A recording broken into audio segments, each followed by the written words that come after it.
Bulamu bwange naye nga nkabira Katonda ate nga nina okikolako ate nga nina okukola ku byonna ebyetaagisa naye nga sirina kye nina sirina birimu kiryawo naye kwegya bye nkwatako bye ŋŋamba Mukama nti nsaba omukisa kubanga gwe wayogera mu kigambo kyo n'abawanga omukisa era ne bwe ntudde nina okuba omukisa. Mukama yeebazibwe. Tubadde tukulungutana n'ebyapa ebiseera byonna ne Saalongo yennyini yafa ng'awaddeyoko ku bintu bye ku lw'ekyapa naye ne bigaana ne ŋŋamba Mukama gwe oyinza byonna mu kiseera ekituufu mu budde obutuufu ekyapa kyange kirivaayo. Neebaza Katonda nti kirina mu ttaano mu linnya lya Yesu. Naye nga n'abasajja bambala empale empanvu kyabalema okujjayo tebalina bakujjayo byapa byabwe.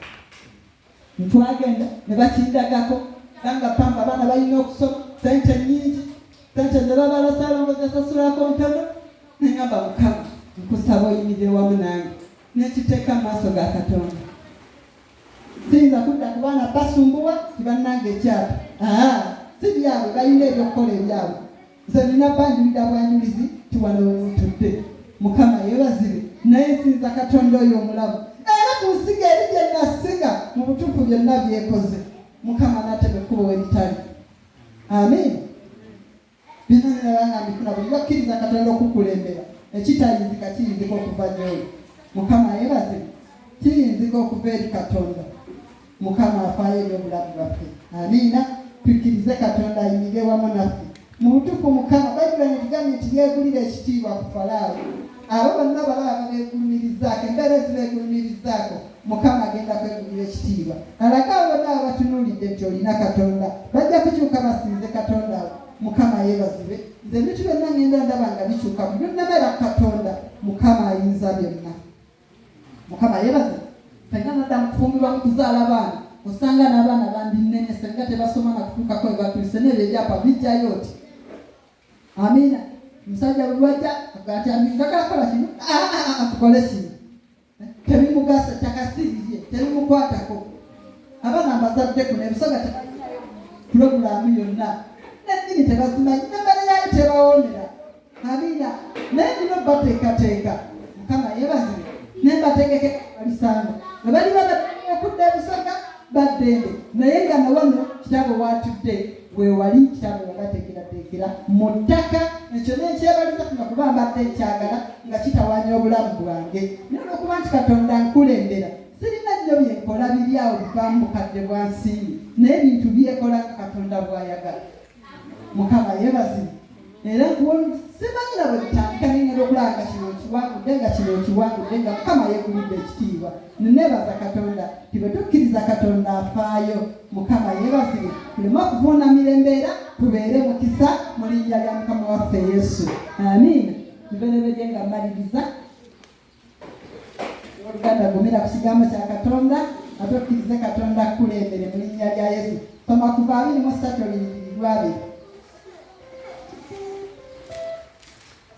Okuva 23:2. Laba ntuma malayika mu maaso go akukuume mu kkubo akuleete mu kifo kye nateekateeka. Mukama yeebazibwe. Nti Mukama oyo malayika gwe yateekateeka era gwe yateekawo yagenda okukulembera akutambuze bw'eri ekkubo lye wakkiriza nti Katonda ayinza byonna. Malayika wa Mukama waali okubeera nga akukulembera kasita okkiriza Katonda ajja kuteeka mu kifo kyeyakuteekerateekera. Ojja kukola ebyamaanyi ojja kukola ebinene ng'otambulira mu kigambo kya Katonda ng'era okkiriza Katonda ajja kubeera muwanguzi eri obulamu bwo. Mukama ayimirire wamu naawe. Tovuunamira mbeera tokkiriza mbeera yonna kwegulumirizaako mu linnya lya Mukama waffe Yesu. Soma olw'abiri-mu-ennya. Awo bennyini kwa 23.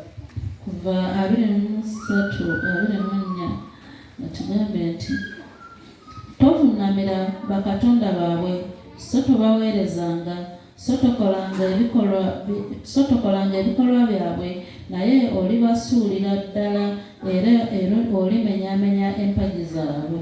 Mukama yeebazibwe. Amiina. Leka kuvuunamira mbeera. Leka kuvuunamira ebyo ebiri mu maaso go. Leka kuswaza oyo gwe wakkiriza. Mukama yeebazibwe. Ensi erina bingi era ebirungi gye biri bingi naye ate bisaanawo mu ddakiika si bya lubeerera. Mukama yebaze. Naye bwe twakkiriza omulamu ebintu bye bibeerera bijja mpala bitambula mpala naye nga bya mugaso bigasa obulamu bwaffe. Mukama yebazibwe. Tuleme kukyukira mbeera, tuleme kuvuunamira mbeera, tukkirize Katonda omulamu ayimire wamu naffe. Kkiriza nti oli mwana wa Katonda, bala ekibala ekyokukkiriza nti buli kimu kiyinzika. Mukama yebazibwe. Ndi mwana wa Katonda, nsobola okukola n'omwana n'omusajja omunene ow'olubuto olunene nga talina Katonda kyasobola okukola yadde ndi katono lyomebwa. Amiina. Naye